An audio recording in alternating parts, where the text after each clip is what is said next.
At the start of our story, we see an old man coughing his lungs out, dramatically announcing, "I am an earthling from a civilized society. I came from a civilized society." Yeah, he's definitely not okay. Just then, a little girl enters his house, carrying food. She says, "Mr. CO, are you okay? My mother sent this for you." This is where we learn his name, CO, once a man from Earth, now a very tired, very unlucky old man. He thanks the girl, and as she sets down the food, she cheerfully replies, "Please get well soon and make more soap." Then, without hesitation, she runs off into the middle of a snowstorm like it's no big deal. Now, here's the truth about CO. 50 years ago, he was just an ordinary office worker. One day, while on his way to a workshop with his colleagues, disaster struck. A landslide swallowed them whole, and when they woke up, surprise! They were in a martial arts fantasy world. Imagine this, a fox the size of a house with 3 tails, a giant 2-headed snake, and sword-wielding maniacs flying through the sky. Basically, every fantasy novel he skimmed during lunch break had come to life. Among the 7 people who fell into this world, CO was the odd one out. Within 3 days, powerful sages descended from the heavens and handpicked his co-workers because apparently, they were all secret prodigies. Each one was whisked away to a glorious destiny. And CO? He and director Kim were left behind. No magical talents. No heavenly mentors. Just 2 regular dudes in the wrong story. For 6 months, they did nothing but manual labor just to eat. But eventually, director Kim snapped. He blew all his savings on a shady street martial arts book that everyone laughed at. And guess what? 3 months later, Kim had mastered it. Turns out, the guy was a hidden genius after all. From then on, Kim rose higher and higher, serving the nation, mastering advanced techniques, and eventually heading off to the legendary martial world of Jianghu. And poor CO? Well, he was still waiting for his special moment. Spoiler alert, it never came.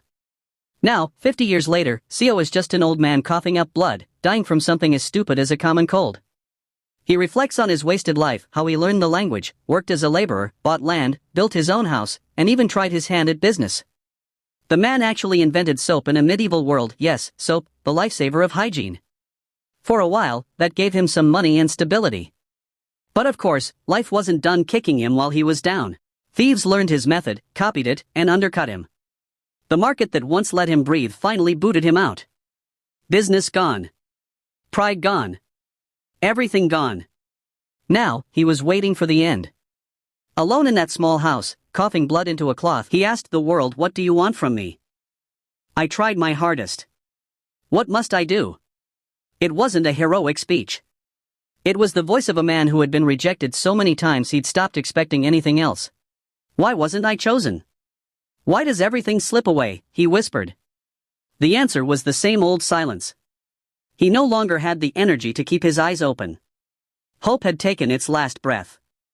Then his life ended. And then, a light. He blinked. Opened his eyes. He looked at his own hand. Youth. No sagging skin. Fingers steady. He was wearing clothes that did not belong to this world. CO looked around. Then he saw them. Director Kim. Chief-O, Section Chief Jian. Deputy Manager Kong. Deputy Manager O, Manager Kim. Heart pounding. Air different. Memory sharp and cruel. He had regressed. Not reincarnated, not transmigrated, regression. He'd been sent back to an earlier time. His life had rewound. This was CO's first regression. Director Kim, confused, said, "What is happening? We were just on our way to a workshop." He didn't know why they were here. But CO did. This was the first day. The day of the landslide. 50 years of pain, jammed into a single memory flash that was fuzzy around the edges but still seared into his mind. Someone's voice behind him snapped the daydream. "Hey, Deputy Manager." The voice was Section Chief Jian. He'd forgotten the old title he once wore, Deputy Manager CO Yunhyun. The name landed like a stone. CO started to explain he'd been startled. Before he could finish, Jin's hand cut the air, a sharp slap across CO's face. Silence crashed down. Everyone froze. Section Chief Jian's face was thunder. "Deputy Manager CO, you dozed off while driving on a mountainside. You almost got us all killed. The accusation hung in the cold air like a verdict. He hadn't seen Section Chief Jian Monghan in a long time. Which is rude, because Jian made sure everyone remembered him mostly by being loud, entitled, and very proud of nepotism. At 32 he'd already snagged the position because he was the nephew of the company's executive director. Merit? Optional. When Jian lunged at Xiao in blind fury, Chifo stood up and put a hand between them. Enough, he said. The landslide wasn't Deputy Manager Xiao's fault. But Jian wasn't listening. Aren't you angry, Chifo? He spat, eyes wild. This idiot dozed off, that's why we're stranded. Xiao remembered, with that slow, sinking ache of memory, that he had dozed. It wasn't because he was weak. It was because Jian had piled all his work on Xiao the night before, the kind of favors that feel like sandbags in the dark. Originally Jian was supposed to drive. Originally everything was supposed to be different. Pointing a trembling finger at Xiao, Jian barked, "This stupid bastard, we're stranded because of him." That word stupid used to be a bell that tolled inside Xiao. For 50 years, it had rung every time he apologized, every time he let himself be crushed, by bandits, by officials, by bullies. He spent half a lifetime saying sorry because it hurt less than fighting back. But something in him had shifted. The old automatic apology snapped off like a weak wire. Xiao stood up. The air tightened. Section Chief Jian, Xiao said, voice flat. Now is not the time for finger-pointing. Jian charged like a spoiled storm. He punched. Xiao felt the punch, tasted the old rhythm of being hit, and then he did the one thing his past self had never dared. He fought back. He turned and punched Jian straight in the face, hard enough to send the man sprawling. Silence fell. Everyone froze, mouths opening and closing like half-souls. Xiao didn't stop. The punches came steady, not blind flails but the quick, pragmatic strikes of a man who'd been broken many times and learned exactly where to hit. Jian's bravado crumpled into something smaller. Fear replaced fury. 2 words slipped out, brittle and automatic, "I'm sorry." That was the moment the room realized the math had changed. These people had talent for flashy moves, titles, and posturing. What they lacked was something Xiao had in strange abundance: lived violence, the kind of hardened, unromantic toughness that makes people flinch when you stop apologizing and start acting. Xiao might not possess mythical cultivation or a fabled talent. But he had regression, a second chance, and he had memory. He knew how the years ahead would go. He also had the ugly, useful knowledge of how to make people afraid enough to stop hurting him. For the first time in 50 years, he didn't feel like a man waiting to be stepped on. He hadn't been chosen by those transcendent beings. He didn't have a miraculous talent that would make him celebrated in the martial world. What he did have, however, was something rarer, the chance to change what would happen next. Director Kim, Chief O, Deputy Manager Kong, Deputy Manager O, and Manager Kim stared at Xiao with wary, almost fearful eyes. Director Kim finally spoke, voice trembling with disbelief and something like concern. Deputy Manager Xiao, how could you beat a colleague like that? No matter what, that's. Xiao didn't argue. He bowed, neat and quick. You're right, Director Kim. I lost my temper. I apologize for startling everyone. He kept the apology short and tasteful. Because theatrics would only invite trouble, Director Kim nodded slightly. Section Chief Jian was harsh, yes. And the landslide wasn't your fault. Still, you went too far. Apologize to him directly. Xiao understood. Director Kim would one day become a powerful martial artist, he'd seen it in his past life. If Xiao supported him now, it could pay off later. Winning Director Kim's favor mattered. He turned toward Jian, extended a hand, and said evenly, my reaction was too much. I apologize. Jian's face was swollen from Xiao's blows. His fists clenched, fury in his eyes. But when he met Xiao's gaze, cold, fearless, utterly unshaken, he stopped. He turned away in silence. The tension slowly ebbed. Director Kim looked out at the endless trees and said, why don't we try leaving this forest? Maybe there's a village nearby. Xiao agreed out loud, it was the logical suggestion. But inside, he knew the truth. This was the ascension path. Here, immortals soared above, chasing eternity, while mortals fought with swords for scraps of power. The only law here was simple, the strong devour the weak. There were no villages, no nations, no safe havens. Only blood and survival. Still, he offered calmly, the sun will set soon. Let's focus on finding shelter first. Director Kim hesitated, then nodded. What about the car? We packed supplies for the workshop. Food, tools, we'll need them. CO already knew they'd never find it. The car was gone. But convincing them now would only waste energy. Better to let reality teach them. We should split up, he suggested. One group searches for shelter, the other searches for the car. We meet back here before nightfall. By dusk, CO had already secured a cave and lit a fire. The group gathered around the flames, exhausted, chewing quietly on what little they had. Then, breaking the silence, a black-haired girl frowned and said, I don't get it. We were caught in a landslide while in the car, the black-haired girl said, frowning. So how did we end up here, with the car completely gone? Director Kim nodded. I don't understand it either. As they ate, another girl picked up a piece of food and nibbled. This tastes like chestnuts, she commented.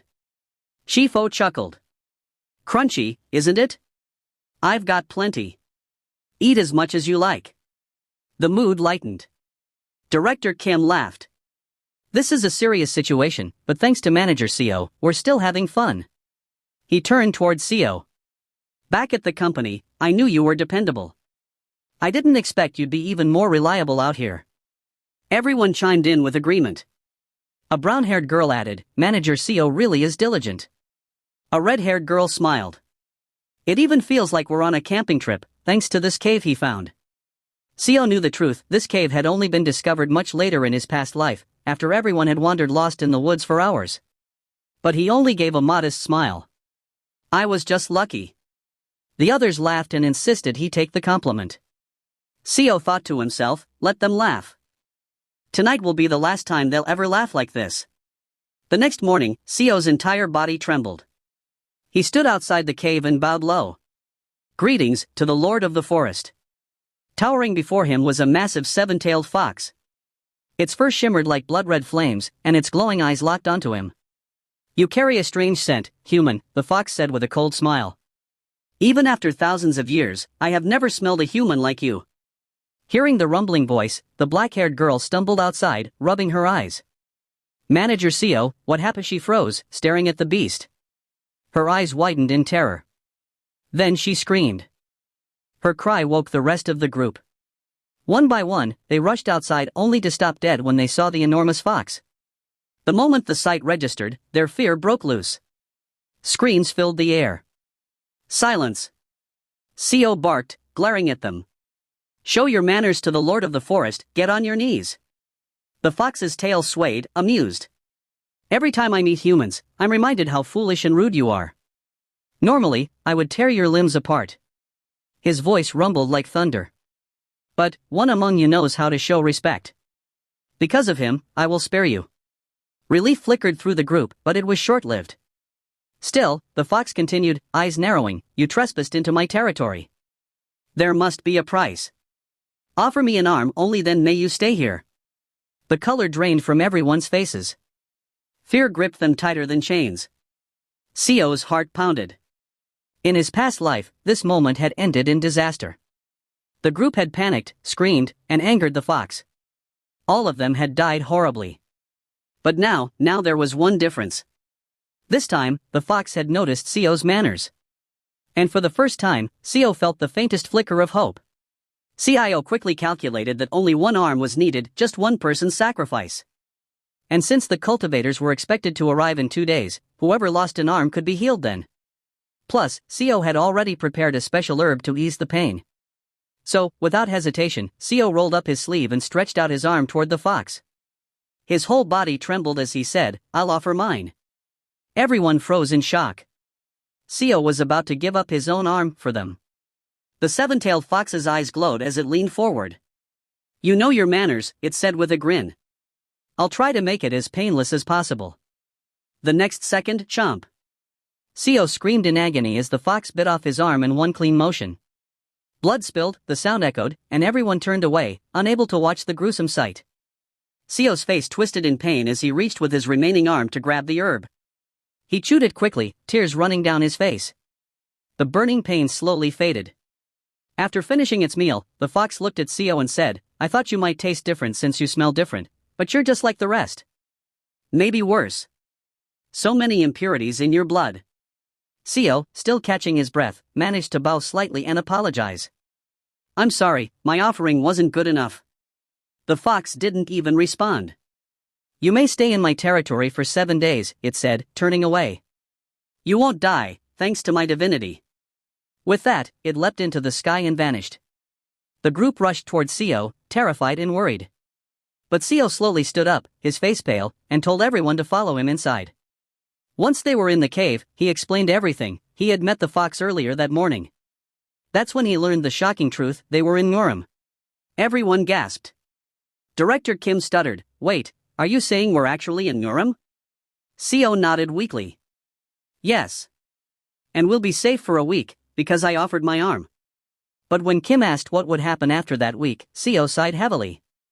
Then, we'll have to give up something else. The room went silent. Nobody spoke. As the herb started to make him drowsy, Seo's eyelids grew heavy. I'll rest for a bit, he murmured. Please, understand. And with that, he fell asleep right there, exhausted and broken. 15 hours later, night had fallen. Seo woke up alone inside the dark cave. When Seo woke up, he could hear his colleagues arguing outside the cave. They were furious, all shouting at John. How could you even say that Manager Seo sacrificed his own arm? One of them snapped.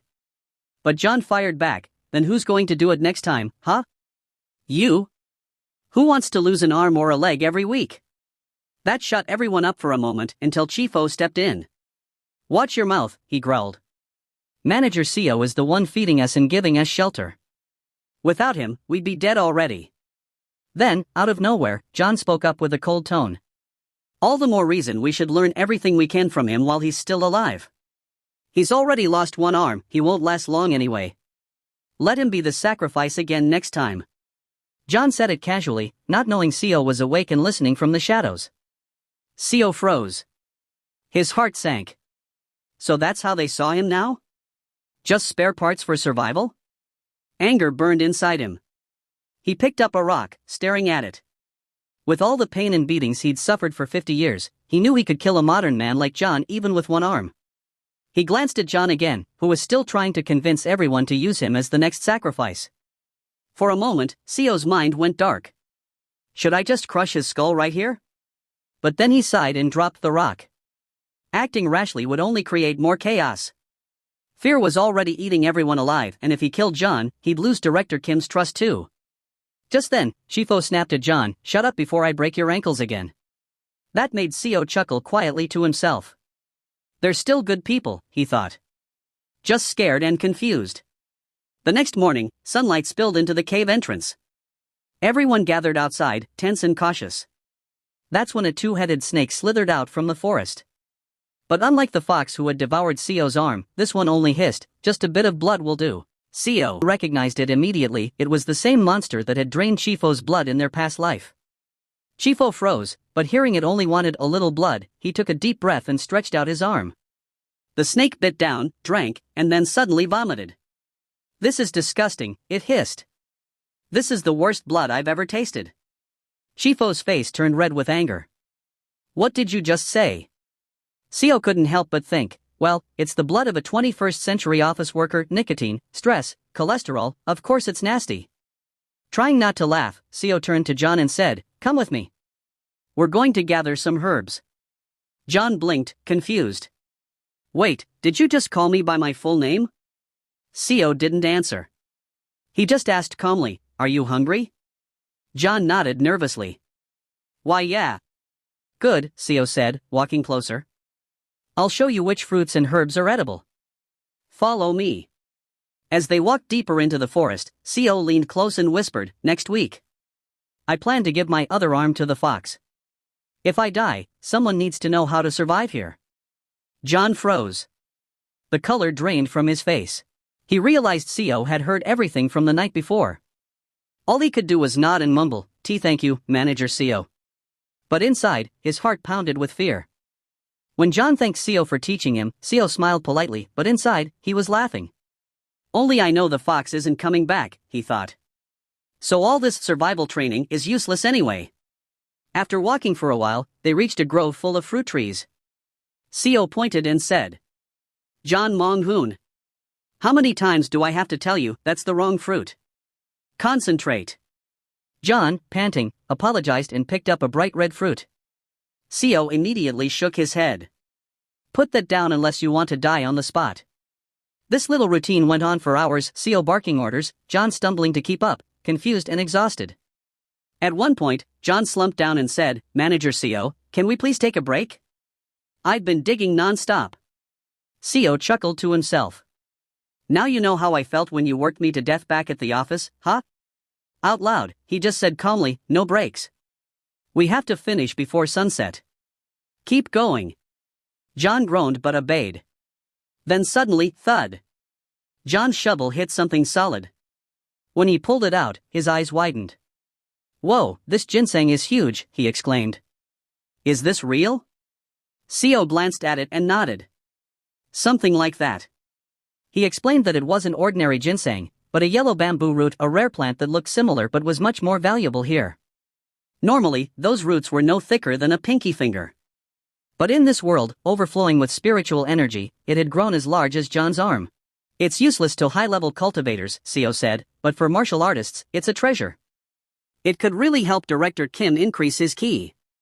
They found 2 more growing nearby. John's eyes lit up. "Are you sure it's okay to take all of these?" "Of course," Co said. "Now take off your shirt, we'll use it to carry them." John hesitated but did as told, carefully wrapping the massive roots in his shirt. Then Co looked up at the sky. The sun was setting, and near the horizon, a glowing crack shimmered in midair. His expression hardened. "It's almost time," he muttered. "Let's head back." They hurried toward the cave. But before they could reach it, the crack in the sky suddenly exploded, a blinding flash and a thunderous boom followed by waves of raw spiritual energy. John was thrown to the ground, clutching his head and screaming in pain. Chief O and Manager Kong collapsed too, writhing and yelling as the energy tore through them. "What's happening?" Director Kim shouted, panicking as he rushed to them. And then, 3 figures appeared, descending from the sky like gods. They were cultivators. The one in golden robes smirked. Well, well. What a surprise, uncut talent in a place like this."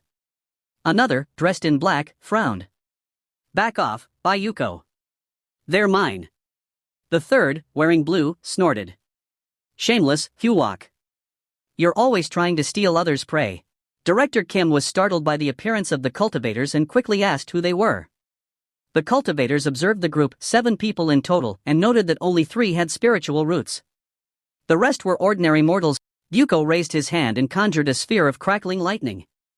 In an instant, he hurled it at John. Thunder roared as countless bolts surged through John's body, making him scream in agony. When the lightning finally subsided, Yuko stared in astonishment. John's body had endured the full storm. It was no ordinary physique, it carried the rare heavenly golden thunder constitution. Then Hogwack stepped forward, motioning Buko aside. Holding his strange musical instrument, he began to play. The melody was haunting, almost beautiful, until Manager Kong, clutching her ears, suddenly let out an ear-piercing scream. Her cry echoed through the forest like a banshee's wail. Hogwack's eyes lit up in excitement as he realized she possessed the ghostly transforming immortal root, a talent so rare he never believed it actually existed. Next came the third cultivator. Descending silently, he placed his hand on Chief O's shoulder and infused a surge of spiritual energy into him. His expression shifted to awe. "A unique holy body," he murmured. Chief O stared in confusion and fear as the cultivator smiled and declared, "You 3 will become disciples of the Azure Heaven Creation Sect. With talents like yours, you have the power to change the world." The cultivator's presence was terrifying, his voice resounded like thunder, and Chief O could barely breathe. The crushing aura made him feel that refusal might mean instant death. Before he could respond, a voice rang from above. Haiwa descended gracefully, interrupting. "Why join him?" he asked. "Come to the Black Ghost Valley instead. We offer every cultivation method, immortality, endless power, fame, and wealth. Serve us, and within 100 years, you'll rule the heavens themselves." Almost immediately, Bo appeared, his robe rippling with divine light. "Nonsense," he shouted. "The Golden Divine Heavenly Thunder sect is far more suited for them." While the cultivators argued, Director Kim, trembling and desperate, cut in. "See, can you at least help us get out of this forest? We'll die here if we stay." But none of them paid him any mind. Buko scoffed and pulled a small bottle from his sleeve. Mortals worry too much, he said mockingly. How did you even reach the ascension path with such weak bodies? He uncorked the bottle, aimed it at John, and in a flash of light, John was pulled inside, screaming for help until his voice vanished entirely. The blue-robed cultivator calmly took hold of Chief O, then turned to Sio. You lost your arm to that fox, didn't you? He said kindly. With a smile, he offered aid, channeling spiritual power to restore the limb. Sio's hand regenerated completely, and he expressed heartfelt thanks. Haiwa then took Manager Kong with him, with their chosen disciples in tow. The three cultivators ascended back into the sky. Before departing, they informed Sio that all beasts and monsters on the ascension path had been captured and that the forest would remain safe for the next decade. Watching them leave, Director Kim ran after them, shouting desperately, "Wait! Tell us where to go. We don't even know which way is safe." As the cultivators vanished into the sky, Director Kim shouted after them, calling out to Section Chief J, Chief O, and Deputy Manager Kong, but his voice faded with no response. The glowing figures soared higher until they disappeared completely. Sio stood still, disappointment written across his face. This scene felt all too familiar, just like 50 years ago, when pleading and shouting meant nothing. Cultivators always treated them like insects, ignoring their cries. Still, Sio found a small bit of comfort knowing his arm had been healed. Director Kim, however, didn't give up. He ran as fast as he could in the cultivator's direction, breath heavy and heart pounding, before collapsing to the ground. What do you expect us to do? He gasped, in a forest like this. Just as despair began to take over, he spotted streaks of light cutting across the dark sky, many of them, all flying toward where the cultivators had gone. What are those lights? He wondered out loud. Is something happening over there? But unwilling to leave his team behind, he turned back the next day. Rain poured over the forest, lightning flashing every few seconds. Inside a damp cave, four figures, Deputy Manager O, Manager Kim, Manager CIO, and Director Kim, huddled for safety. Deputy Manager O lay on the cold ground, coughing up blood. Her breathing was shallow, and her face had turned pale. Panicking, Manager Kim turned to CIO. There must be some kind of herb we can use. She's getting worse by the minute. CIO shook his head, calm but grim. We should wait. Maybe someone will come and heal her. Manager Kim looked puzzled. Wait for who? She asked, but before CIO could reply, heavy footsteps echoed through the cave. A deep voice rang out, smooth and commanding. Mortals on the ascension path are like ants, trapped in the battles of dragons. Everyone froze. Director Kim stepped forward cautiously. Who are you? He demanded. The figure stepped into the light, revealing a man with an aura so vast it felt like the ocean itself. A faint smile curved his lips. I am the Sea Dragon King, Sio Huel, he said calmly. The Sea Dragon King glanced toward Deputy Manager O and continued, the storm outside, she's the one controlling it. Shock rippled through the group. That's impossible. The Sea Dragon King's expression softened. When the storm suddenly appeared, I came to investigate. But to think the one causing it is this unconscious woman, he shook his head, amazed. She has no cultivation power, not even a trace of spiritual energy. Yet she commands a storm beyond mortal comprehension, and she's not even aware she's doing it. Sio stepped forward, his tone firm but weary. We're the ones who are confused here. We've only been in this place a short time, yet one by one, powerful beings like you keep appearing and taking our friends away. The Sea Dragon King laughed, a deep, rolling sound that echoed off the cave walls.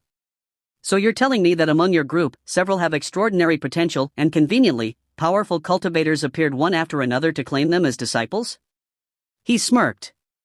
And now, I arrived by chance, only to find another? Sio nodded slowly. That's exactly what happened. The Sea Dragon King looked at Sio with a calm smile and asked, Dear mortal, do you know where we are? He explained that this place was called the Ascension Path, or the Path to Ascension, a crucial gateway leading to the upper realm. In just a few months, he continued, a dimensional rift called the Ascension Gate will open right here. It appears once every 1,000 years. By then, countless high-level cultivators and spiritual beings will have gathered around the path, ready to ascend to the upper realm. Sio finally understood the reason behind the arrival of so many powerful cultivators. Director Kim then spoke up, curious and concerned. Those cultivators said they were taking my colleagues to join their sect. But if they're ascending to the upper realm, how can my colleagues truly join them here? The Sea Dragon King chuckled softly and replied. That might be hard for mortals like you to understand. He reached into his robes and pulled out a small bottle, similar to those carried by the cultivators. You see, among cultivators, there's a secret technique that allows large objects, even entire sects, to be shrunk and stored inside magical tools like this. He held up the bottle for all to see. These cultivators have likely sealed their whole sect inside such vessels, so they can ascend together. The Sea Dragon King's expression turned proud as he added, I have done the same, packed one of my undersea castles here. Inside, 1,800 sea dragons lie dormant, waiting for the ascension gate to open. CIO and Director Kim gasped in shock at the sheer scale of this revelation. Turning to the unconscious deputy manager O, the Sea Dragon King gently patted her head. She is peculiar and intriguing. If she were to join the Sea Dragon clan, she could become something truly extraordinary. At that moment, Director Kim jumped to stop the Sea Dragon King, but the next second he fell to his knees as very powerful force pinned him to the ground. When Director Kim tried to fight that force, it increased every time, putting more pressure on him. The one putting that pressure was the Sea Dragon King. I will give her my blood, accept her as my kin. That will be best for all of you. Then, fixing Director Kim with glowing green eyes, he warned in a low voice. Never casually question high-level cultivators. Many would kill you for such insolence. Suddenly, the pressure intensified, pinning both Director Kim and CO so hard that their eyes nearly popped from their sockets. Still holding Deputy Manager O, the Sea Dragon King began walking out of the cave. I have answered because I am generous, he said. Most cultivators would have killed you for even asking. Stepping into the thunderstorm outside, his form began to shift. Scales glistened, wings unfurled, and he transformed into his magnificent dragon shape, so vast and strong it seemed to touch the sky itself. For with a powerful beat of his wings, he soared into the stormy heavens and disappeared into the clouds. Suddenly, the thunderstorm stopped. The sky cleared as if nothing had ever happened. Manager Kim stood frozen, her mind completely overwhelmed. All her colleagues had been kidnapped. An avalanche had appeared out of nowhere, and then, powerful immortals and even dragons had swooped in to abduct her friends. She simply couldn't process any of it. Her thoughts began to unravel. CO approached slowly, trying to calm her.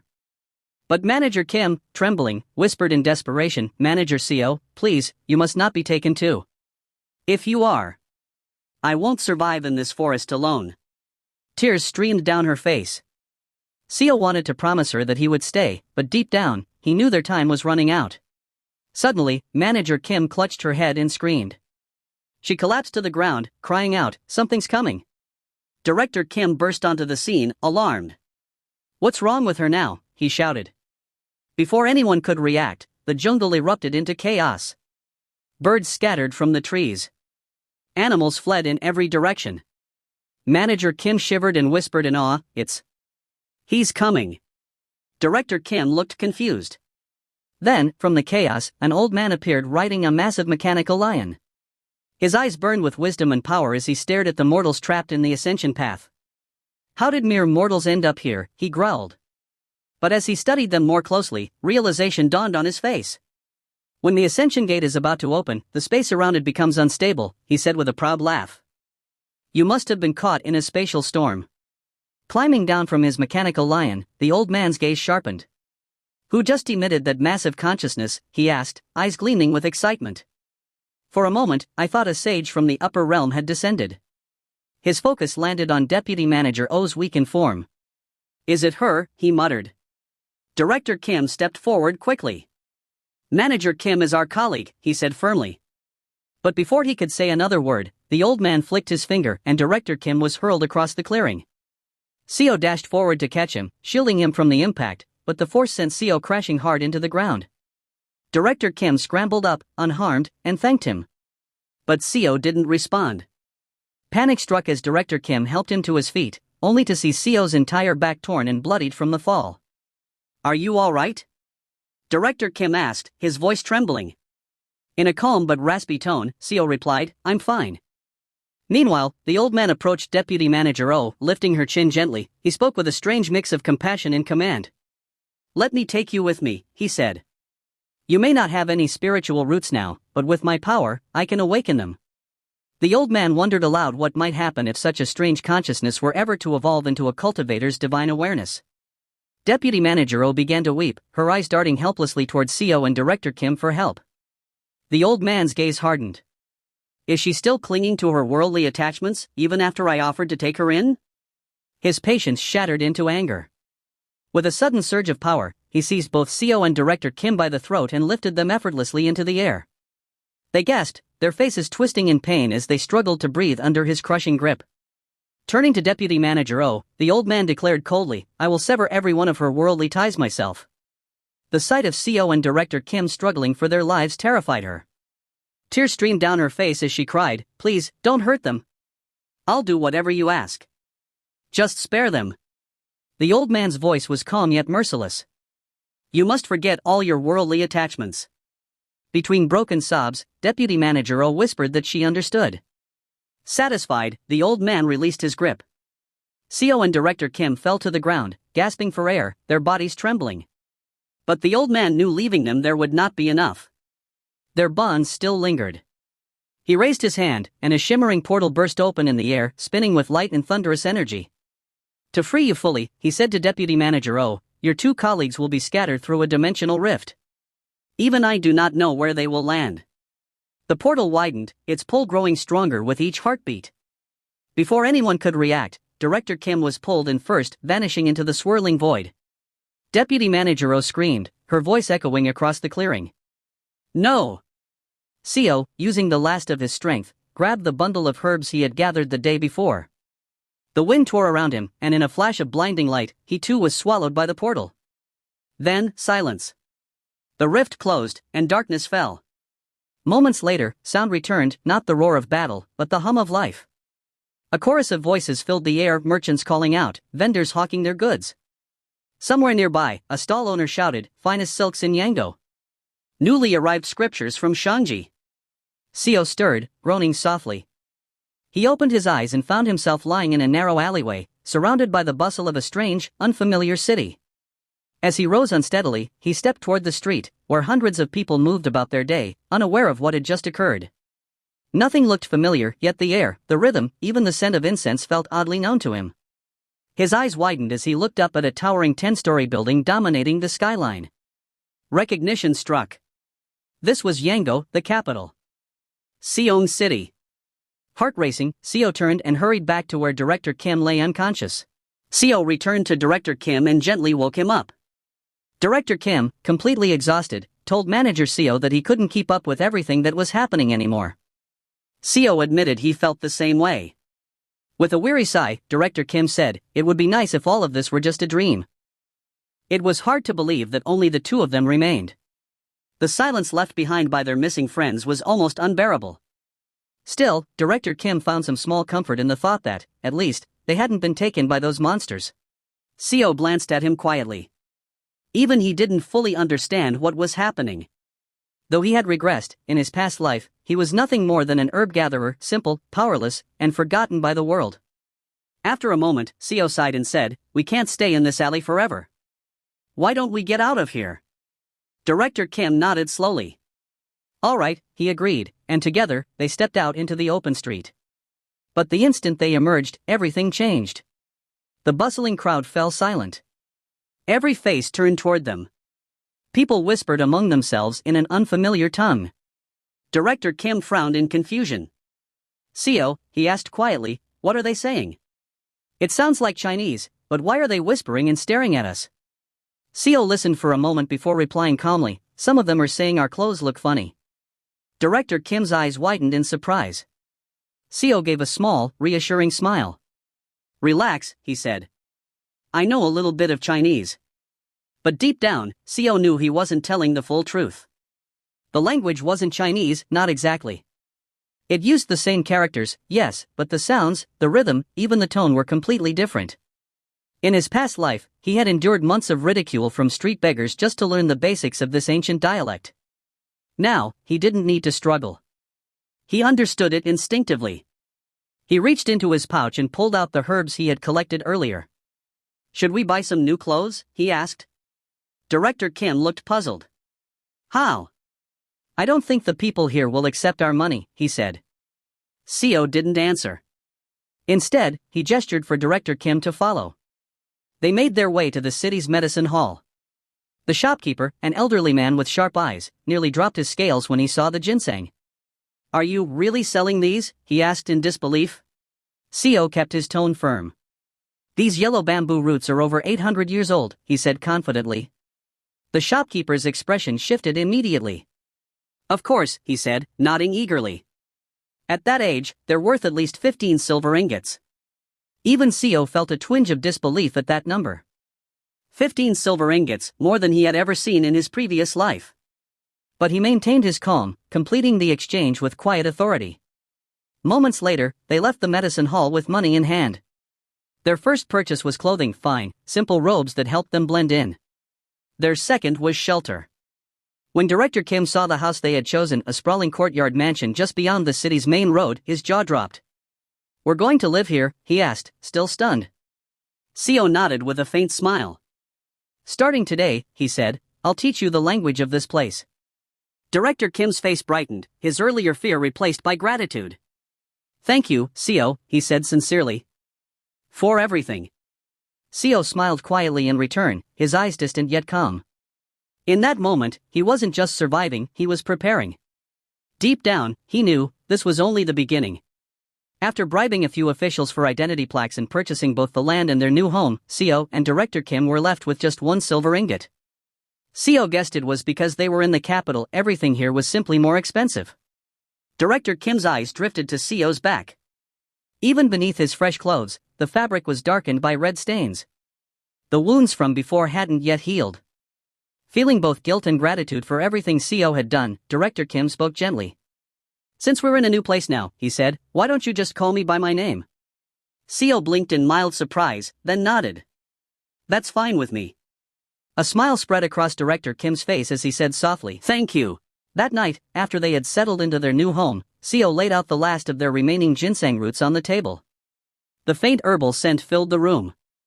"I sold those herbs," he explained. "That's how we got the money." He warned that once the herbs ran out, they would have no steady income left. "We need a plan," he added, "something that can keep us going." Director Kim stared at the roots thoughtfully. Then, as if struck by inspiration, he looked up. "What if we sell the last few herbs for silver," he suggested, "and start a small business?" Seo smiled. "That's a good plan," he said. With their savings and Director Kim's experience as a former company director, it was a realistic start. But Seo's thoughts went beyond survival. Having regressed to an earlier point in time, he wondered why not use this chance to change history itself. He knew Director Kim was no ordinary man. In the previous timeline, he had gone from reading mediocre martial arts manuals found on street stalls to becoming a martial master in just a few months. Later, after studying true techniques, he rose to become one of the greatest warriors in all of Youngho. But what if, this time, he began training with the very best arts from the very beginning? A quiet smile tugged at Seo's lips. If everything went as planned, the rise of the greatest swordsman in Youngho could come 30 years earlier than it once had. Determined, Seo turned to his companion. "This world," he said, "is Maroom, a world of martial arts." Director Kim's eyes lit up with curiosity. Seo cautioned him, "If anyone learns about our plans, we might attract the wrong kind of attention, local gangs, rival sections." "So," Seo continued, "shouldn't we at least learn some self-defense?" The mention of martial arts sparked genuine excitement in Director Kim's eyes. Yet he hesitated. "But most sects guard their techniques," he said. "They don't just teach outsiders." Seo chuckled knowingly.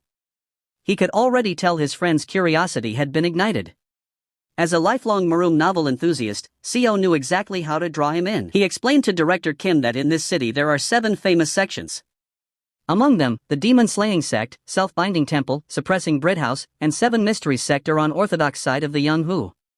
Whereas the Wolf Fawn Gang, the Dark Knight Association, and the Dragon Fighting Stronghold are considered unorthodox. Together with other factions, people refer to them as the 4 stars and the 3 demons. The demon-slaying sect focuses mainly on sword and blade techniques. The self-binding temple is a Buddhist sect. The suppressing birdhouse is similar to the house sect but specializes in intelligence and strategy. Meanwhile, the 7 mysteries sect has a long history and teaches a wide range of martial arts. In contrast, very little is known about the 3 demons. Rumor has it that they excel in stealth and sorcery, often engaging in illegal activities. After explaining all this, Seo asked Director Kim which sect he preferred. Without hesitation, Director Kim chose the demon-slaying sect, saying that a true martial artist should wield a sword and that a man should master the blade. Seo found that choice fitting, considering Director Kim had once been known as the greatest swordsman in his past life. Surprised, Director Kim asked how Seo knew about that. Seo just laughed and admitted he had overheard some martial artists talking earlier. 3 months later, Seo and Director Kim arrived at the demon-slaying sect. However, the guards blocked their way, demanding to know their purpose. Seo introduced Director Kim as his older brother and said they had heard of the sect's fame, hoping to learn martial arts there. The guard, a tall and muscular man, looked them over. Judging by their clothes, he figured they had some money. Still, he told Director Kim that starting martial arts training at his age would be difficult. Seo chuckled and discreetly handed the guard a silver coin, asking if they could at least meet someone of higher rank even if it was just for basic self-defense lessons. With that little bribe, the guard allowed them to enter. Inside, they were brought before an elder of the sect. The elder asked if they wished to learn martial arts for self-defense. Seo smiled and said they wanted to learn the best techniques possible, offering a small box filled with silver nuggets. Seeing all that silver, the elder agreed, saying they could join as external disciples. However, after taking the silver, he added that the sect didn't give special treatment to those who joined through donations and that they would only accept one of them. Seo was stunned. All that money had only bought them a single entry worth just one yellow bamboo routes donation. Director Kim tried to protest, thinking they were being scammed, but before he could say anything, Seo quickly accepted the offer and thanked the elder, saying his brother would be the one to learn. Director Kim was completely shocked by Seo's decision. As they were leaving, the elder turned to Director Kim and told him to come later to the training grounds where all the external disciples gathered. Outside, still confused, Director Kim asked Seo. Director Kim was frustrated. "What's the point if only I get to learn martial arts?" he said. "If I'd known it'd cost this much, I would have chosen a different sect." Seo turned back with a calm smile. "Don't worry about it," he said. He laughed lightly, then added, "I'll use the rest of the money to start a small business and support us. You just focus on training." Director Kim was stunned. He couldn't believe how much Seo was willing to sacrifice for him. Deeply moved, he promised, "I'll do my best." But even then, he couldn't hide his uncertainty. He was older now, and didn't know if he truly had what it took. Seo placed a hand on his shoulder. "Believe in yourself. You can do it." Director Kim nodded and headed off to train with the outer disciples. 7 months later, a grand competition was being held within the demon-slaying sect and the entire sect was in shock. In just 7 months, Director Kim had defeated every single disciple. The elders were furious and confused. "How could some outsider, who joined only months ago, defeat our disciples so easily?" they shouted. The sect was in complete chaos. To master a martial art means not just learning its techniques, but truly understanding its meaning, becoming one with the art itself. Normally, even a third-rate warrior who grasps that meaning could rise to second-rate through years of effort. Advancing further requires even greater comprehension, time, and perseverance. But once in a while, a genius appears, someone whose talent allows them to break through levels that others spend decades to reach. The demon-slaying sect, one of the greatest sects of Seokyong City, was full of such prodigies. Yet somehow, an outsider had surpassed them all. In just half a year, Director Kim had become a first-rate warrior, completely mastering the sect's ultimate technique, the absolute dragon saber. The Grand Elder was furious. He couldn't accept that an outsider had reached first-rate in such a short time, a level normally achievable only through the combined guidance of countless masters. To the sect, it felt as though their pride and legacy had bowed to one man. In his rage, the Grand Elder ordered the guards to capture Director Kim immediately. Director Kim was seized and locked inside a heavily guarded house, surrounded by hundreds of soldiers. But things didn't end there. Seo was captured too. The sect believed there was no way an outsider could advance so far so fast without help, and rumors spread that they were spies from a rival faction. Seo couldn't understand it. He didn't even know martial arts. Frustrated, he asked Director Kim.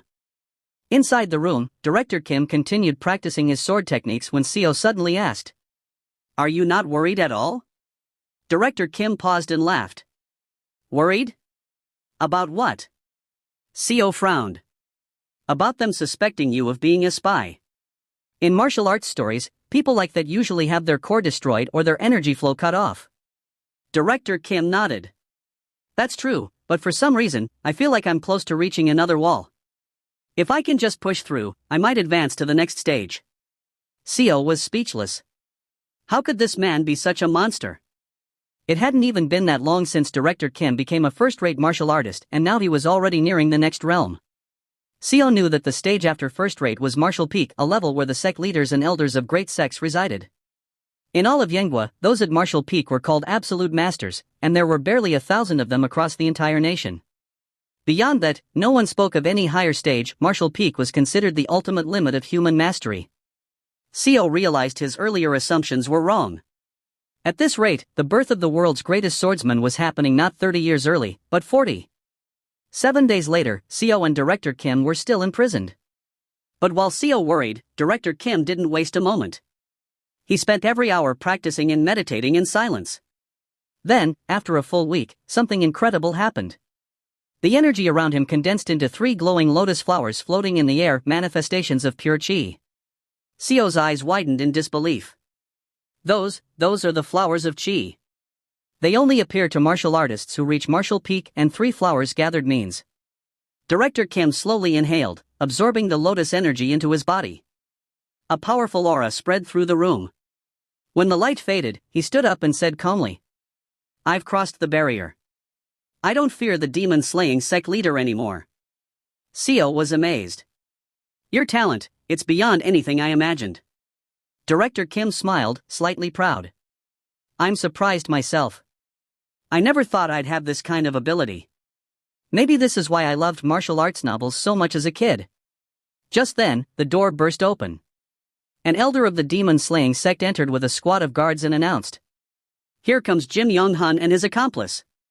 The elder pulled out a scroll and declared coldly, "By order of the sect leader, destroy the chi core of the spy who dared to steal our martial techniques." Director Kim glared at the elder, fury in his eyes. Xiao panicked and tried to explain, "Wait. We're not spies. We were just..." Before he could finish, the elder struck Xiao across the face. "Silence," he roared. "We've even heard you two talking in coded language." He signaled the guards to restrain them. But before anyone could move, Director Kim's sword flashed. In an instant, he sliced off the elder's hand with lightning speed. The elder froze, staring in shock as his sword clattered to the ground. Director Kim pointed his sword at the elder and said firmly, "This is the first sect I've ever joined, I'm no spy." But one of the guards behind him didn't believe a word. He charged forward, sword raised high. Before the blade could even reach him, Director Kim vanished in a blur of motion, and in the next instant, the hands of every guard in the room were sliced clean off. The guards froze in horror, then turned and fled in panic. Realizing that Director Kim had reached Martial Peak, they rushed to inform the sect leader. As they ran, Director Kim sheathed his sword and turned to Xiao.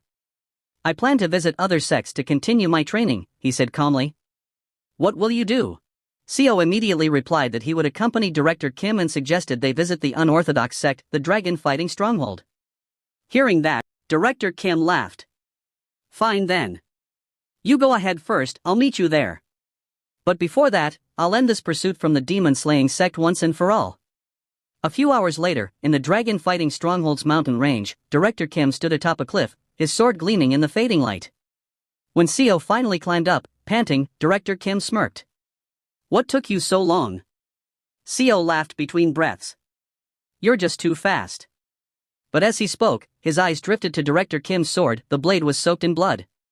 Xiao's thoughts grew heavy. Not long ago, he used to scold me for being too violent, and now look at him. Even if it was to survive, this cruel world had changed them both. He sighed, thinking, it'd be nice if we could just go back.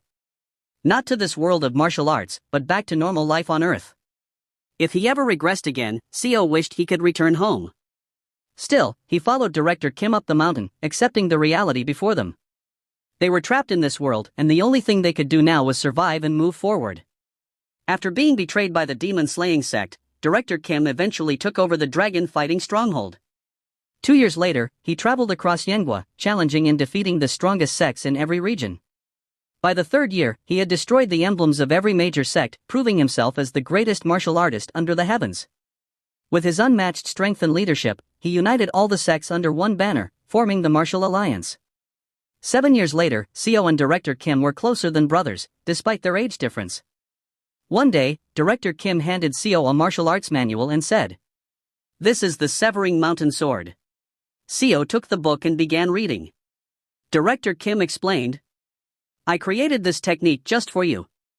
I named it so that you'll inherit its spirit, a will strong enough to cut down mountains themselves." He believed that if Xiao mastered this art, he would one day reach Martial Peak as well. As Seo flipped through the pages, he was stunned. Aside from what Director Kim had already told him, the manual also contained the Dragon Vein Chi method, a genuine first-rate martial art, far superior to any second or third-rate techniques he had ever seen. The Severing Mountain Sword was an incredibly powerful technique, one that could split mountains if mastered. Seo began training diligently under Director Kim's guidance, practicing day and night. But there was a problem. No matter how hard he tried, he simply couldn't grasp it. Every time they sparred, Seo would be on the ground within seconds. Watching him struggle, Director Kim sighed and said bluntly, "You really have no talent, do you?" And he was right. Despite being trained personally by the greatest martial artist under the heavens, using a technique crafted specifically for him, Seo barely reached third-rate level after a full year of training. 1 year later, Seo finally accepted reality. "It can't be helped," he said with a small laugh. "Maybe martial arts just isn't my thing. I do have a bit of talent in medicine, at least. Everyone's gifted in their own way, right?" Director Kim smiled faintly but didn't reply. Then, one day, a full decade later, Seo witnessed something unbelievable. Director Kim was meditating in the courtyard, surrounded by a radiant energy. Above his head, 5 glowing chi flower spheres floated in perfect harmony. Seo's eyes widened in disbelief. 5 chi flowers. That's the legendary stage, 5 energies converging to the origin. Suddenly, a massive surge of power erupted from Director Kim's body. His joints cracked, his bones shifted, and the air trembled under the sheer force of his internal energy.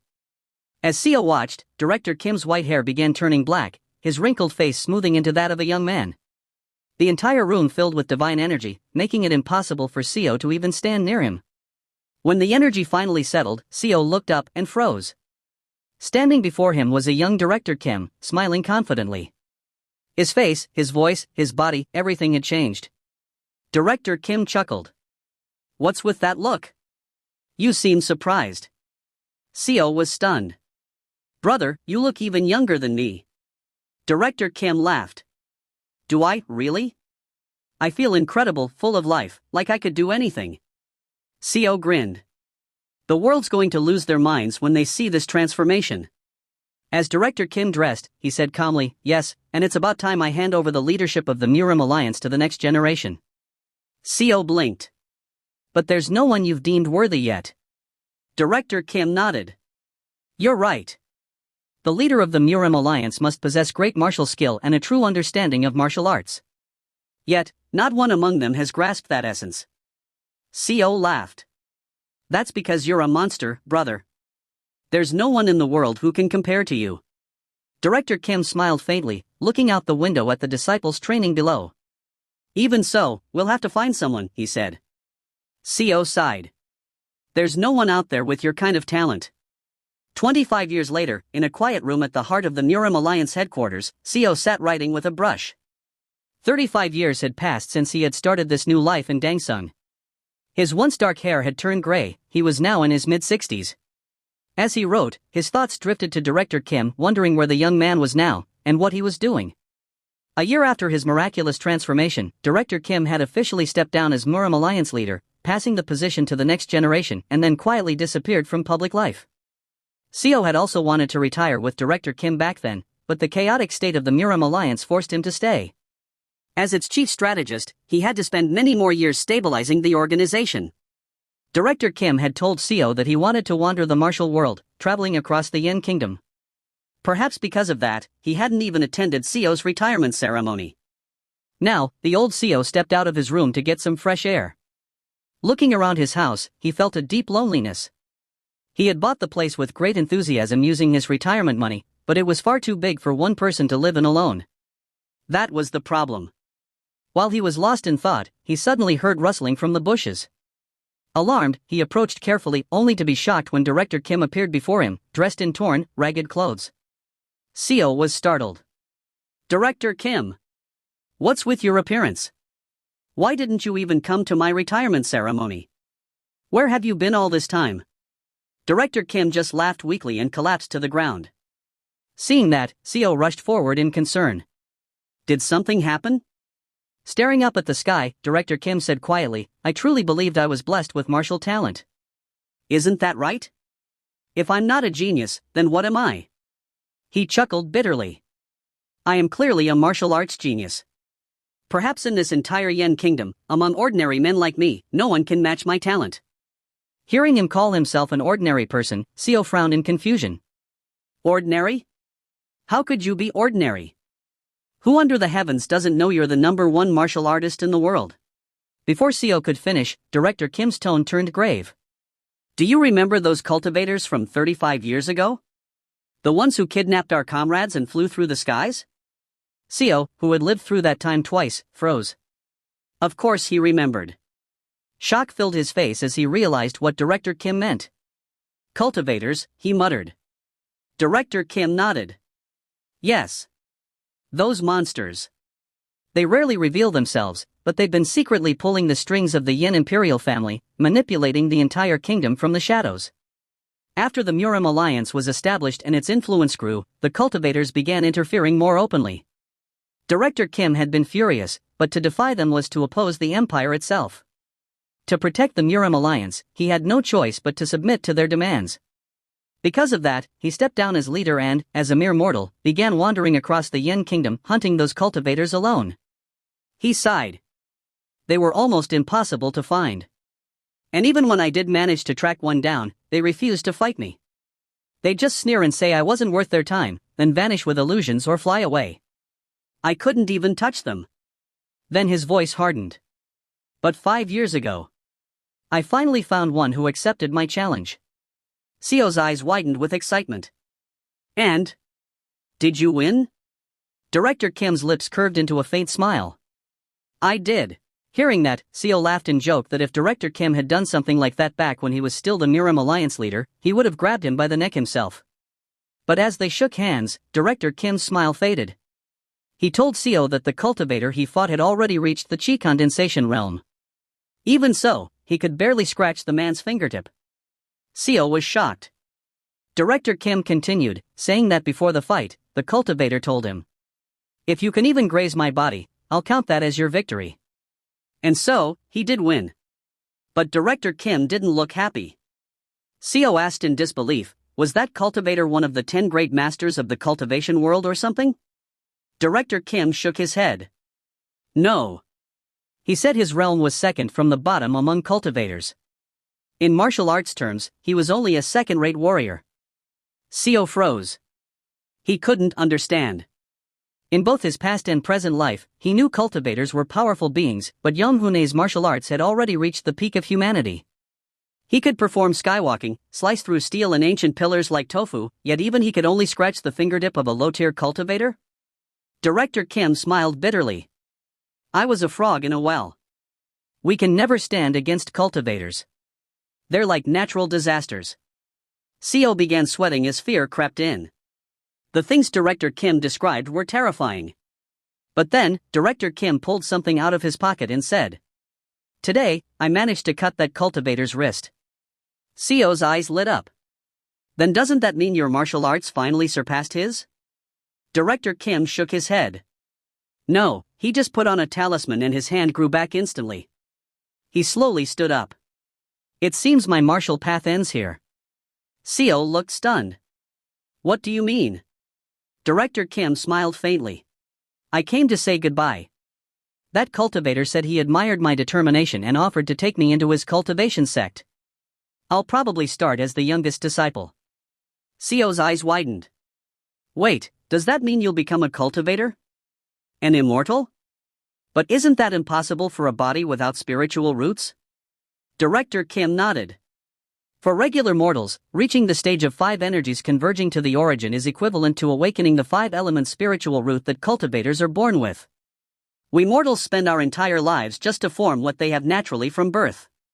As he said that, Director Kim raised his sword and with one clean motion, cut open the very fabric of space. A glowing door appeared in midair. He turned back towards Seo with a calm smile. I must go now, to aim for a higher stage. Before stepping through the portal, he handed Seo a small book. This is my last gift to you. Then, without waiting for a reply, Director Kim walked into the door. And vanished into thin air. Seo stood there in shock, clutching the book tightly. When he opened it, the title read, Record of Transcending Cultivation and Exhausting Martial Arts. It was a record of one man's attempt to surpass cultivation using martial arts alone. Seo looked up into the empty sky, calling out, "Director Kim! Where are you going without me?" But there was no answer. Only silence. Time passed. 50 years later. Seo was lying in bed, weak and pale. Dying of a simple cold. Just like in his previous life. This was fate. No matter how hard a human struggles, they cannot escape it. Everything had changed: his house, his wealth, his achievements. But in the end, death came the same way. Still, this time, he had lived without regret. He worked harder than anyone, uniting the martial sects of Yenghua, earning fame and respect. Yet even with all that, a deep emptiness filled his heart. If we had pushed just a little harder, could Director Kim and I have reached the heavens? That was his final thought before his body trembled one last time. And Seo's second life came to an end. But just moments later, his blurry vision cleared. His eyes opened again. He was back. In the same forest, on the ascension path. Looking down, Seo realized his body was filled with overflowing energy. It wasn't a dream. He had regressed again. Before he could process it, a loud voice yelled, "Deputy Manager Seo, you bastard." It was Section Chief John, charging toward him in anger. Thanks for watching. If you enjoyed it, smash the like button and subscribe the channel for more epic recaps.